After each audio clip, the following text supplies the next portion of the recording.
Oi, no vídeo de hoje eu gostaria de comentar um pouco a respeito sobre design patterns ou padrões de projeto, lembrando que eu não vou me aprofundar muito em cada padrão, é apenas uma visão geral com alguns exemplos. Caso eu queira agregar algo ou corrigir alguma coisa que eu falei errado, sinta-se à vontade para comentar, eu tô aqui para aprender tanto quanto você. Enfim, vamos lá. Tendo em mente que 87% da comunidade de TI é nerd, eu tirei esse dado de lugar nenhum, tá? Eu vou exemplificar a maioria dos padrões usando um monte de referência a anime e eu vou focar nos mais populares, tá? Pra conseguir, concretizar bem os conceitos, né? Os padrões que são bem abstratos.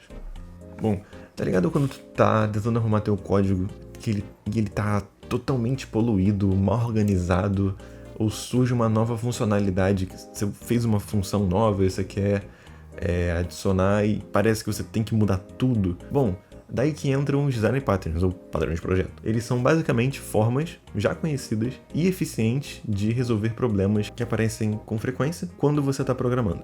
Lembrando que eles não são códigos prontos que você copia e cola, mas sim ideias de como estruturar melhor o seu código para que ele fique mais organizado, fácil de entender e de manter. Eu vou comentar sobre padrões de criação, padrões estruturais e padrões de comportamento. Indo para os padrões de criação, vou tentar isolar ele um pouquinho para não confundir com vocês daqui depois. Vou diminuir até um pouco meu bonequinho aqui, beleza. O que são os padrões de criação? Bom, eles ajudam a controlar a forma como os objetos são criados, tornando o código mais flexível e independente de instâncias específicas. Ou seja, definem maneiras flexíveis de criar objetos sem depender de dar um new, diretamente. Seu código fica menos grudado em classes concretas e mais preparado para mudanças, Ou seja, ele tem uma manutenabilidade melhor, O primeiro que eu gostaria de comentar é o Abstract Factory. Vamos supor que você tem uma família de objetos que combinam entre si, e quer trocar uma família pela outra sem ter que reescrever tudo. O Abstract Factory, ele define uma interface para criar essas famílias, mas esconde as classes concretas. Um exemplo disso seria um app, com um tema claro e escuro. Esse aqui, por exemplo, que eu estou usando aqui para... Deixa eu tirar um bonequinho ali. Essa parte aqui, tem um tema claro e um tema escuro, E esse é um exemplo sobre que você pode ter uma fábrica de componentes para tema claro e outra para o tema escuro, mas o código que monta essa interface aqui, que a gente está vendo, ela pede apenas a fábrica abstrata sem saber qual tema ativo. Vou agora relacionando isso com o anime, Eu vou usar Bleach como exemplo, mais precisamente as diferentes facções espirituais. O universo de Bleach possui Shinigamis, Quincy's e Hollows. Esses aqui são os Quincy's e os Hollows são os bichos gigantes, Cada um tem um conjunto distinto de habilidades e ferramentas baseados em Reishi ou Reiatsu, no caso, Eu não tenho certeza, não lembro exatamente. A gente poderia ter uma fábrica de habilidades espirituais abstrata. O nome ficou muito grande, Mas deixa eu botar aqui. A gente pode ter uma fábrica de habilidades espirituais abstratas, o nome ficou enorme. Uma fábrica das habilidades Shinigami, por exemplo, criaria Zanpakutos, Zanpakutos e Kidos, que são as habilidades que os ceifeiros de alma lá têm, Enquanto uma fábrica de Quincy criaria arcos e guintois, Pra quem não lembra, os guintois são esse bagulhinho aqui, tá? E o código cliente que precisa de habilidades espirituais não vai interagir individualmente com essas fábricas aqui. Vai apenas interagir com a fábrica abstrata, sem se preocupar se está lidando com Shinigami, com Quincy. Indo para outro padrão de projeto, fala agora sobre o Builder. Quando usar o Builder? Quando um objeto é complexo, com muitas etapas de configuração, é melhor separar passo a passo da criação do objeto de sua representação final. O Builder faz isso, ele define os passos de montagem e deixa o cliente comandar a sequência. O cliente, nesse caso, é quem controla a ordem de construção desse objeto, beleza? Agora, um exemplo na vida real sobre isso seria um serviço que gera relatório de PDF, por exemplo. Você pode ter seções opcionais, como pode ter umas caixinhas que você pode... eu quero colocar um gráfico, aqui eu quero colocar um sumário, um rodapé, enfim. Em vez de você ter um construtor gigante com um monte de parâmetro, você vai ter um builder que vai adicionando as partes conforme necessário. Você não precisa colocar tudo dentro do parâmetro. Ele vai colocar sobre demanda, beleza? Agora, referenciando com algum anime, porque esse aqui ficou um pouquinho técnico, eu vou usar Hunter x Hunter. Em Hunter x Hunter, existe todo o sistema de Nen, né? E a criação de uma Hatsu complexa. Hatsu é uma habilidade Nen personalizada. A habilidade do Gon, por exemplo, que é o Jajanken, envolve definir um tipo de Nen. Essa parte, provavelmente a pessoa já sabe, né? Nen tipos, porque você provavelmente é nerd. Nen envolve diferentes tipos, né? Intensificação, emissão, manipulação. E para você criar uma habilidade sua, né, você tem que ter uma condição. E a habilidade do Gon, o Jajanken, ele usa o tipo de Nen dele, uma condição e uma forma específica. Pedra, papel e tesoura, né? Por isso era Janken Pulse, só que ele falou errado e ficou Jajanken, né? Então, dentro do código, no caso, seria um Nenhatsu Builder, que poderia ter métodos como definir o tipo de main, adicionar a condição e construir uma forma. E um método para finalizar o Hatsu também. No caso, todos esses seriam funções, né? Uma função para definir o tipo de Nen, vou colocar aqui. No caso, seria definir um tipo de Nen com um tipo passando por parâmetro, né? Adicionar uma condição, construir uma forma e um método para finalizar o Hatsu, né? E esse processo de construção, ele é guiado passo a passo e a ordem e as escolhas vão definir o Hatsu final. Ou seja, você vai ter uma construção individual. Você não precisa passar tudo por parâmetro no início, porque cada objeto vai ser diferente um do outro, né? No caso, cada usuário de Nen tem uma habilidade diferente. Meu Deus do céu, que nerdice. Indo para outro padrão de criação, agora eu vou falar sobre o Factory Method. O Factory Method é o seguinte: às vezes uma classe ela quer delegar a criação de objetos à subclasse, sem saber exatamente qual classe concreta usar. O Factory Method, ele resolve isso. Ele define um método abstrato de criação em subclasses e retorna a instância desejada. Por exemplo, suponha que tem uma classe que processa meios de pagamento. A classe base, no caso, ia definir um método chamado criar pagamento, tá? Deixa eu dar um zoom aqui. Mas a implementação concreta, que poderia ser, não sei, cartão, PayPal e Pix, decide qual instância específica retornar. Quem usa o processador chama sempre o método na interface. Você não sabe exatamente qual classe utilizar, se você vai usar o cartão, o PayPal ou o Pix, beleza? Eu vou usar um exemplo de Bleach de novo. Em Bleach existem as Zanpakutos, né? Tá aqui. Cada Shinigami, né? Cada ceifeiro de almas possui uma Zanpakuto única, que reflete a sua alma específica, né? Por isso que cada uma tem uma forma diferente, tá vendo? Mas o processo para liberar a Shikai, que é essa forma daqui, antes disso é só uma katana normalzona. Para ter essa primeira liberação, o processo para liberar essa Shikai, né, que é esse modo aqui, é padronizado. A gente podia ter uma classe chamada classe Shinigami Base, vou colocar aqui, classe Shinigami Base, com um método abstrato chamado criar Shikai, né? Vou colocar aqui criar Shikai. E subclasses como Shinigami Ichigo, por exemplo, ou Shinigami Rukia, né, que são um dos personagens principais. Eles iriam implementar o método criar Shikai para retornar a instância específica da sua Shikai. Cada um tem uma Shikai diferente. No caso do Ichigo ia retornar o Zangetsu, no caso ia retornar a espada dele Zangetsu, né? E da Rukia seria o Sodeno Shirayuki, né? Que seria essa espada diferente dela aqui. Isso sem que o código cliente precise saber qual Zanpakuto concreta seria criada. Indo agora para o prototype. Geralmente, o prototype é usado quando instanciar algo do zero é caro ou complicado, e clonar um produto já existente pode ser bem mais vantajoso. O prototype ele define uma interface de clonagem e permite copiar os objetos, né? De uma forma muito simples, né? Tem um jogo, nesse jogo você tem um inimigo base. Sei lá, vou usar o Koopa Troopa de exemplo. No caso, você tem o objeto inimigo base, seria o Koopa Troopa básico, e a partir dele você ia clonar para gerar múltiplos inimigos, no caso ia ter vários Koopas diferentes.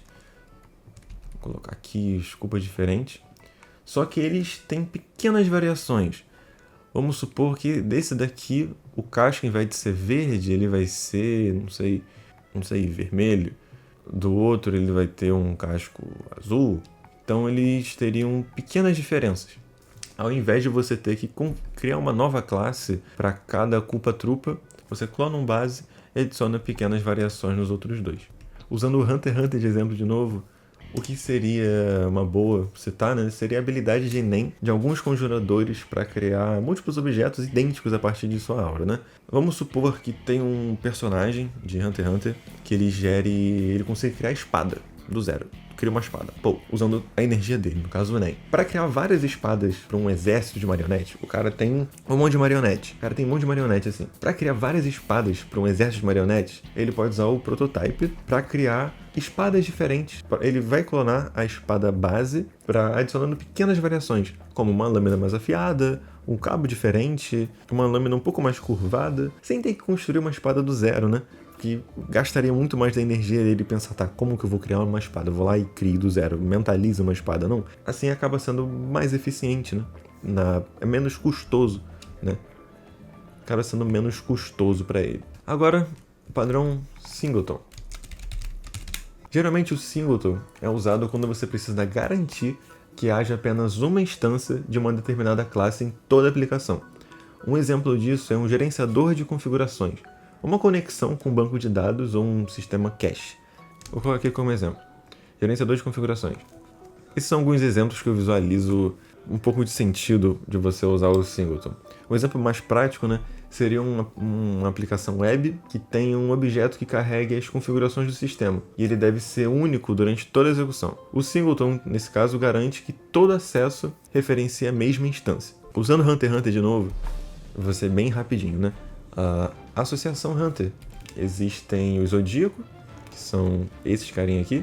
Eles meio que comandam a Associação Hunter. Porém, existe apenas um presidente por vez. E todas as operações que exigem autoridade máxima, como a convocação do Zodíaco, ou a emissão de licenças de alto nível, né, são delegadas a essa única instância. Ou seja, só o Netero pode chamar geral, faz emissão de licenças de alto nível. Beleza? Vou colocar a foto do Netero aqui. Ele é único, o Netero é único.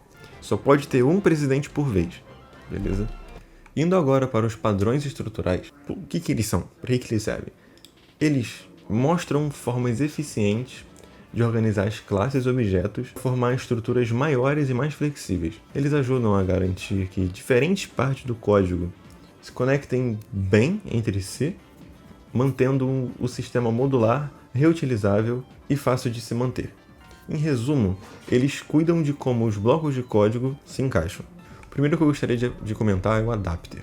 O adapter faz uma ponte entre interfaces incompatíveis, permitindo que classes que não falam, entre aspas, a mesma língua funcionem juntas. Vou dar um exemplo. Imagine um sistema de pagamento que precisa integrar um gateway antigo que retorna dados em um formato diferente no qual você usa dentro da sua aplicação, né? Nesse caso, você pode usar um adapter para conseguir converter essas respostas para um formato padrão que o sistema mais moderno consiga entender, sem precisar reescrever o código do serviço antigo nem do sistema atual. É literalmente um adaptador de tomada. É uma tecnologia diferente adaptada para ser utilizada, né?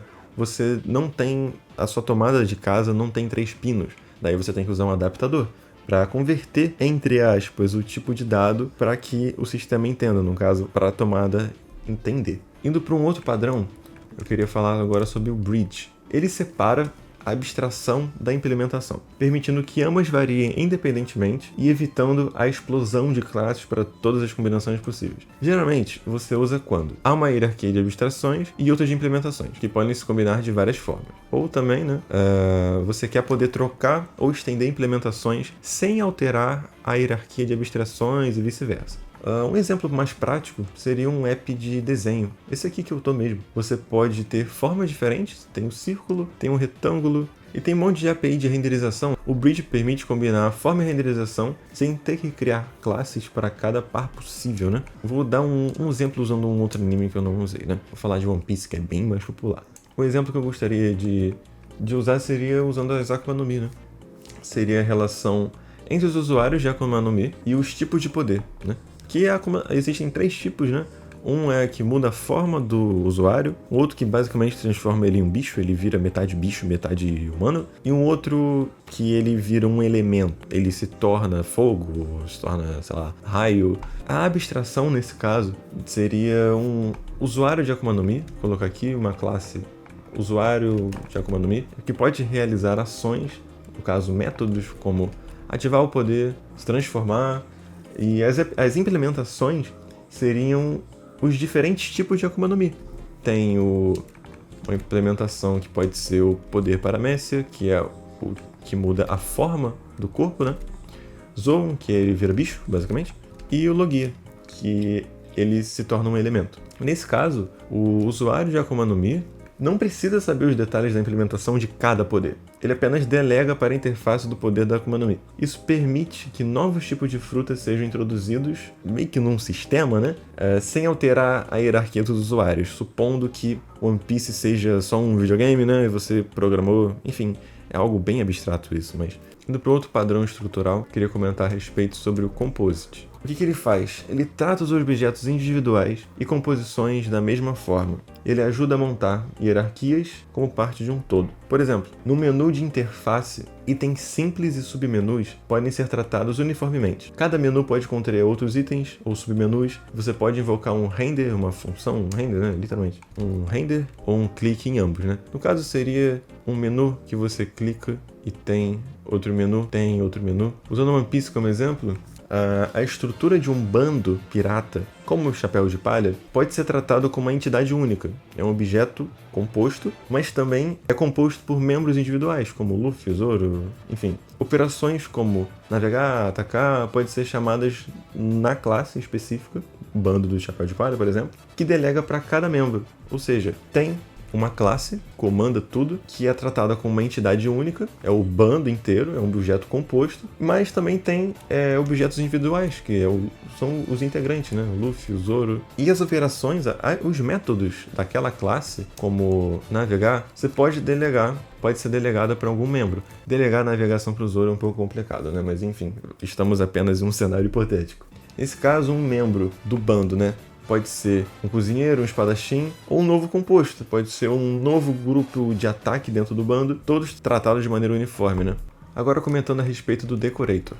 O que o Decorator faz? Ele permite adicionar funcionalidades a um objeto em tempo de execução, sem mexer na classe original. Ele envolve o objeto original e estende o comportamento. Uma analogia para isso seria a personalização de um pedido de café. Tem aqui, você quer comprar um café, tá lá, tu consegue montar seu café do jeito que você quer. Você começa com, eu quero colocar um pouco de café normal, mas eu quero colocar leite, depois açúcar, chocolate, canela. Você faz isso um por um, sem ter que criar uma classe específica para cada combinação. Porque imagina, você ter que criar uma classe café que tenha exatamente esses atributos. Você não precisa criar uma classe específica para cada combinação, usando o Decorator, né? Isso oferece uma flexibilidade muito boa e evita a criação de inúmeras subclasses, mantendo o código muito mais limpo e fácil de expandir, né? Acho que esse foi bem mais simples de entender, acho que não precisa chegar a usar exemplo com anime, né? Outro padrão, Facade. O Facade expõe uma interface simplificada para um conjunto de subsistemas complexos, escondendo detalhes. Vamos lá. Imagine um subsistema de autenticação com várias etapas. Verificar token, checar permissões, atualizar logs. Um Facade, ele pode oferecer um autenticar usuário e internamente orquestrar tudo. Ou seja, ele te dá uma função, você só vê isso daqui, autenticar usuário. Mas dentro dele, internamente, vai ter várias etapas. Verificar o token, checar permissões, atualizar o log. Usando um exemplo mais palpável, vou falar, deixa eu pensar no anime, Jujutsu Kaisen. Em Jujutsu tem uma organização, né? Tem a escola de Jujutsu de Tóquio, por exemplo, e para todo feiticeiro novato, vou colocar aqui, acabou de entrar um feiticeiro, vou botar o Itadori mesmo. Para um feiticeiro novato interagir com a complexidade de rastrear as maldições, né? Obter a aprovação da missão, coordenar com outros feiticeiros de alto nível, registrar resultados, pode ser muito difícil, porque ele não acabou de entrar, ele não manja de nada, não sabe onde é que tem que fazer, ele é novato, né? Nisso, um Facade do sistema Jujutsu poderia oferecer um método simples, como uma função realizar exorcismo com parâmetro maldição, dá isso aqui pra ele e ele vai ficar super feliz, porque ele vai lá, tem que fazer isso aqui, qual que é a maldição? Essa aqui, beleza, pra ele acabou. Mas internamente dessa função tem uma orquestra de todas as etapas sendo mais complexas, né? Tem uma etapa pra localizar a maldição, avaliar o grau de ameaça dela, né? Não sei, solicitar apoio porventura, né? E enviar relatório. Todas essas funções vão estar dentro de realizar o exorcismo. Só que pro Itadori, ele só vai ver, tem que fazer o exorcismo nessa maldição, beleza. Ele vai lá e faz. Ele não recebe detalhes. O feiticeiro não vai receber detalhes, porque ele é iniciante, ele não sabe de nada. Mas por dentro acontece tudo isso daqui. E quem faz, necessariamente, é um feiticeiro mais experiente, né? Acho que assim deu pra simplificar um pouco, né? Como funciona o Facade. Assim, falando de uma forma um pouco grosseira, né? Agora, um outro que eu gostaria de comentar é o Proxy. O Proxy fornece um substituto ou procurador para outro objeto controlar seu acesso, adicionar funcionalidades ou otimizar, né? Acho mais fácil ir direto por exemplo. Eu vou usar as cartas de Hunter x Hunter de Grid Island. Algumas cartas, para quem não lembra, né, ou para quem não sabe, em Hunter x Hunter tem uma ilha que tem cartas que você pode utilizá-las, né? Algumas cartas podem ser extremamente raras ou exigir um alto custo de NEM para ser utilizada, né? Ou manifestada, né? Tem isso também. Em vez de carregar todos os detalhes, todos os efeitos de uma carta imediatamente, um proxy de carta podia ser usado. Ele representa a carta, mas só carrega seus dados completos ou executa suas operações quando realmente for acessado ou ativada. Ou seja, vai ter lá uma carta, mas ela não está carregando todos os dados de uma vez. Ela exibe como se fosse um preview. E ela só vai carregar os dados, ela só vai ser executada quando ela realmente for ativada. Isso vai te otimizar recurso de NEM, né? Nesse caso de Hunter x Hunter, né? O proxy é implementado em diversos sistemas. Acho interessante dar uma olhada nisso aqui. Eu não vou entrar muito em detalhes, porque é um vídeo mais simples. Esse vídeo não chega a ser muito técnico.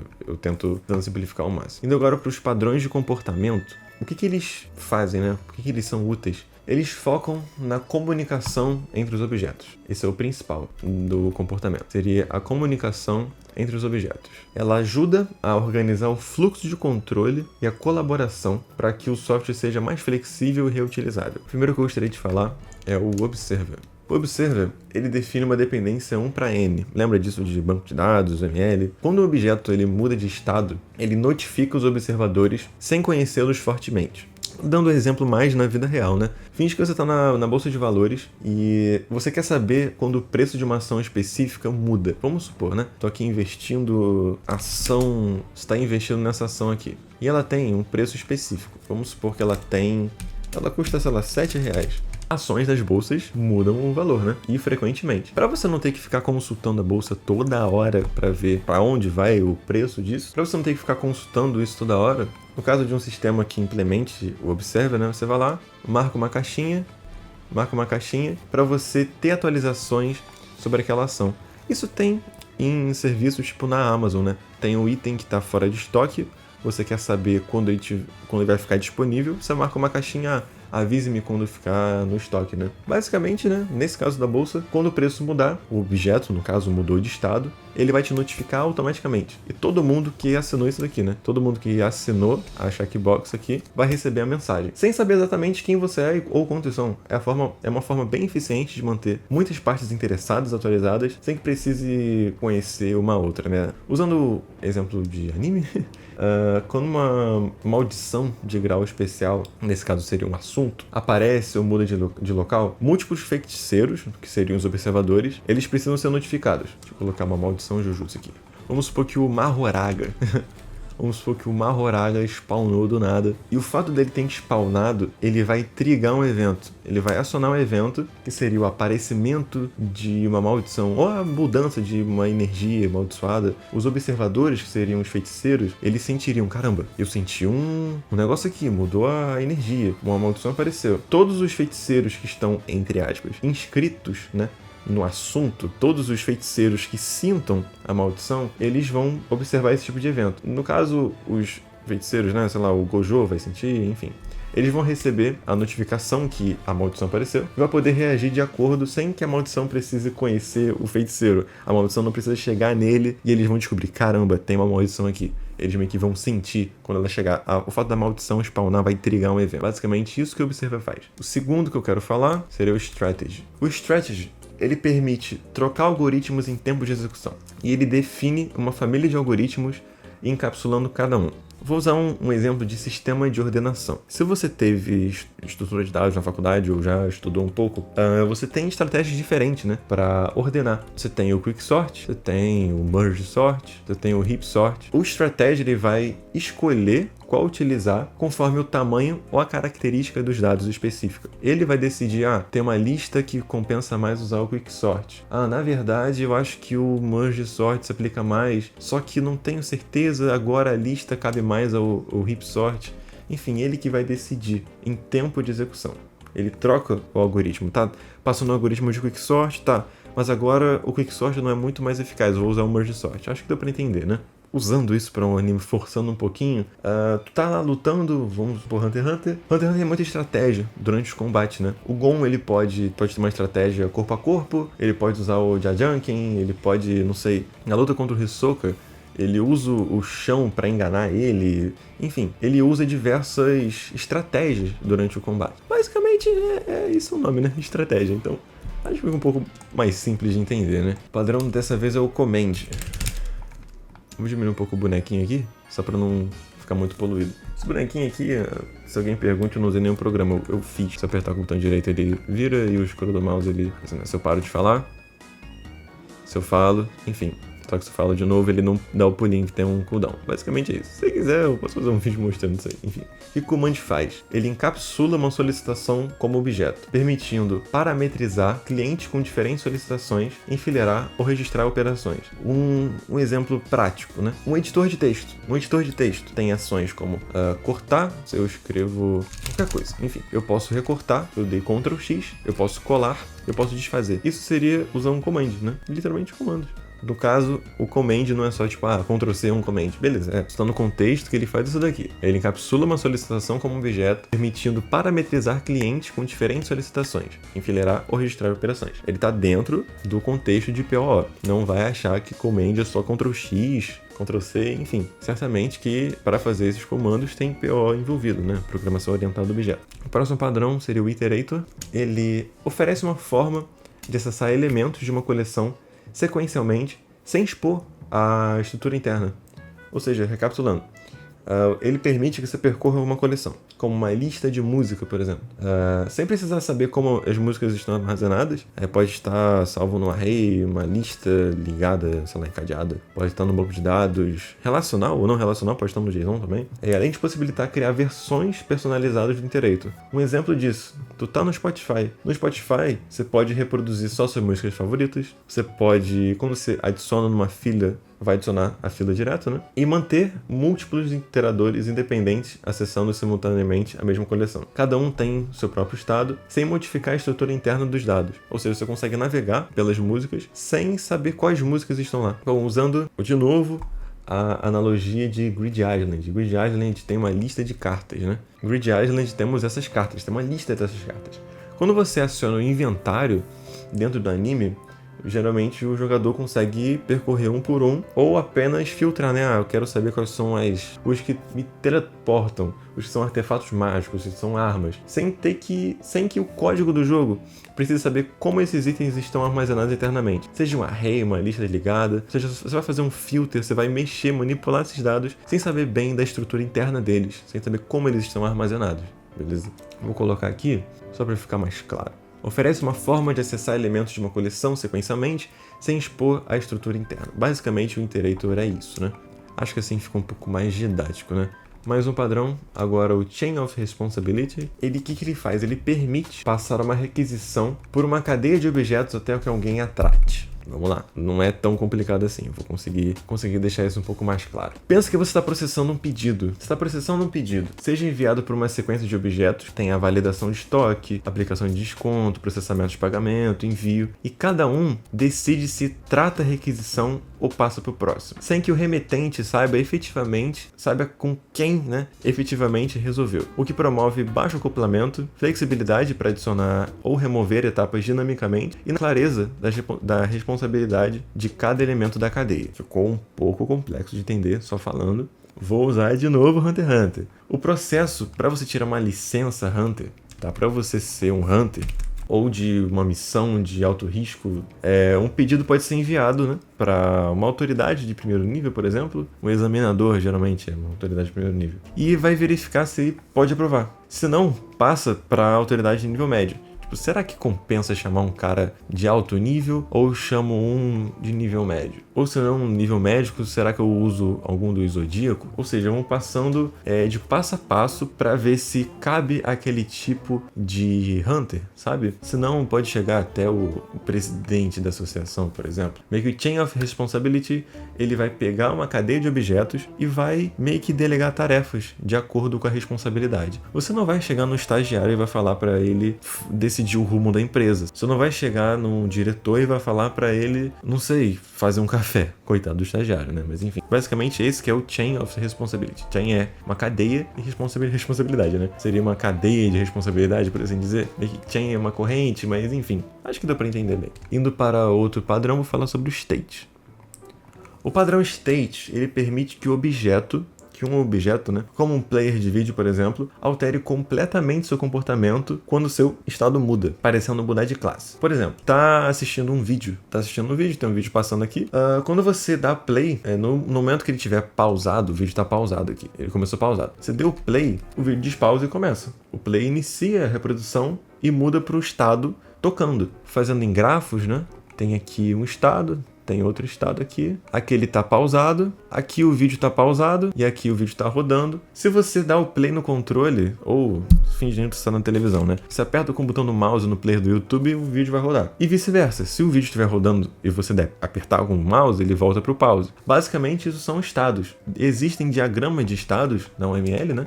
Existem diversos diagramas de estados que vão definir o que será feito de acordo com uma função, né? Geralmente você triga uma função e o estado muda. Então, nesse caso, você pode ter diversas funções diferentes, pause, play, stop, que têm implementações específicas em classes de estados distintas e o objeto principal apenas delega para o estado atual, sem usar condicionais e nem expor sua lógica interna. Esse eu acho que é bem simples, não sei se precisa fazer uma analogia, mas vou fazer muito rápido. Jujutsu, de novo. O Yuji Tadori, protagonista, ele, dependendo de quem está no controle do corpo dele, se é ele ou se é o Sukuna, o objeto Itadori teria um estado interno que ele poderia ser o estado de Yuji normal, ou dele possuído. Quando o método atacar é chamado, ele delega para a implementação do método no estado atual. No estado de Yuji normal, o ataque seria um golpe físico, né? Ele ia lá e ia bater. Enquanto no do Sukuna, seria uma expansão de domínio, seria um ataque diferentão, sem que a classe Yuji Tadori precise de declarações if else para cada comportamento dele, né? Meio que muda o tipo da classe de acordo com o evento específico. Acho que assim ficou mais fácil de pegar. Bom, mais um padrão de projeto. Vou falar agora sobre o Template Method. O que ele faz? Ele define a estrutura de um algoritmo em um método de classe base, permitindo que as subclasses implementem etapas específicas sem alterar a estrutura geral. Eu botei tudo aqui. Por exemplo, em um processo de processamento de dados, ficou um pouco redundante, processo de processo, né? A classe base pode definir um método processar dados, né? Uma função chamada processar dados, que chama métodos como carregar, processar, salvar, e subclasses especializadas como processador de CSV, não sei, de XML, implementa o método processar, de acordo com o formato específico que ele recebe, enquanto outros métodos podem ter implementações padrão ou serem sobrescritos conforme necessário. Tem métodos template, né, que dependendo do tipo de dados que eles forem receber, eles usam um método específico. Recebi um JSON, ele vai usar o método processar JSON. Recebi um CSV, processar CSV. Ele meio que vai jogando de acordo para o método que mais se adequa àquele tipo de dados que ele for receber, né? Nesse caso de processamento de dados, né? Nesse exemplo específico. Indo para mais um. Acho que esse foi mais tranquilo de explicar, né? O último. Agora falando sobre o visitor. O visitor, ele separa as operações de uma estrutura de objeto, permitindo adicionar novas operações sem modificar as classes do objeto. Usando um exemplo um pouco mais técnico, em compiladores, por exemplo, é comum utilizar o visitor para percorrer uma árvore de sintaxe abstrata, que a gente chama de AST. E aplicar diferentes mecanismos como interpretação, análise de tipo e geração de código. Cada operação é implementada em uma classe visitante distinta, que visita os nós da AST e executa a operação correspondente. Isso permite adicionar novas funcionalidades ao compilador sem alterar a estrutura da AST, promovendo flexibilidade e aderência ao princípio aberto-fechado, né? Ficou bem técnico, né? Vamos usar um exemplo de anime para entender melhor. Vou usar Jujutsu no quesito de análise e categorização de diferentes tipos de maldição e objetos amaldiçoados. A escola Jujutsu vai lá e categoriza diferentes tipos de maldição e objeto. Acho que assim ficou mais tranquilo de entender. Em vez de adicionar métodos como analisar ameaça, identificar a técnica amaldiçoada ou rastrear a origem, diretamente a classe maldição de grau especial ou maldição de grau 1, objeto amaldiçoado, pode-se criar classes visitantes, como avaliador de ameaças, identificador de técnicas. Cada visitante contém a lógica para realizar uma operação específica quando visita, entre aspas, né, diferentes tipos de maldições ou objetos amaldiçoados, sem a necessidade de modificar as classes das maldições e objetos cada vez com a nova análise necessária. Indo para o último padrão, lembrando que eu não vou falar de todos os padrões, senão eu vou ficar aqui até amanhã, são inúmeros, né? Eu estou dando apenas um apanhado geral. Falando a respeito do Mediator, o que ele faz ele define um objeto que encapsula como um conjunto de objetos interage, promovendo o baixo acoplamento. Anotei aqui que eu falei. Vou dar uma variada no exemplo, vou falar de Mob Psycho. Em Mob, temos dois personagens principais, né? A gente tem o Reigen e o Mob. Pra quem assistiu sabe, né? O papel do Reigen na coordenação das interações com o Shigeo, eles meio que basicamente de exorcismo de maldições. Em vez do Mob se comunicar com cada cliente que busca ajuda, com os espíritos ou com outras organizações, o Reigen atua como homem do meio. Ele é o mediador. Ele recebe as solicitações, ele filtra as informações, gerencia as expectativas do cliente. Ele é o cara ali da soft skill que vai lá, é todo fanfarrão, ele tem a lábia. Esse é o cara da lábia, entendeu? Ele gerencia, né? E direciona as habilidades psíquicas de Mob. Tá, beleza, o Mob sabe fazer isso? Então eu vou jogar essa tarefa pra ele. Se tiver uma tarefa muito simples, eu tô com dor nas costas, acho que é um encosto, vou lá e faço uma massagem, sabe? Então isso simplifica o ambiente pro Mob, escondendo o baixo nível, né? Reduzindo a sobrecarga emocional e evitando interações mais caóticas, né? Isso mais no final do anime, né? Porque no início o Reigen abusou um pouco do Mob, né? Mas enfim, acredito que tenha sido isso. Espero que tenha dado para entender mais ou menos o que cada um faz. Não me aprofundei muito. Caso queira se aprofundar mais, recomendo esse site aqui, Refactoring Guru. Eles têm uma documentação bem legalzinha sobre design patterns. Se quiser visitar, peguei algumas coisas daqui para fazer esse vídeo. Espero que você tenha gostado. Se gostou, me apoia aí, comente alguma coisa. Pode perguntar alguma coisa, eu posso tentar responder. Lembrando que eu não sou nenhum professor, sou apenas um estudante. O foco principal do vídeo pra mim não é nem ensinar, de certa forma sim, mas do jeito que eu tô conduzindo aqui, eu aprendo bastante. E pra mim isso aqui é ótimo, posso revisitar no futuro. E no mais é isso. Agradeço bastante a atenção e obrigado. Valeu!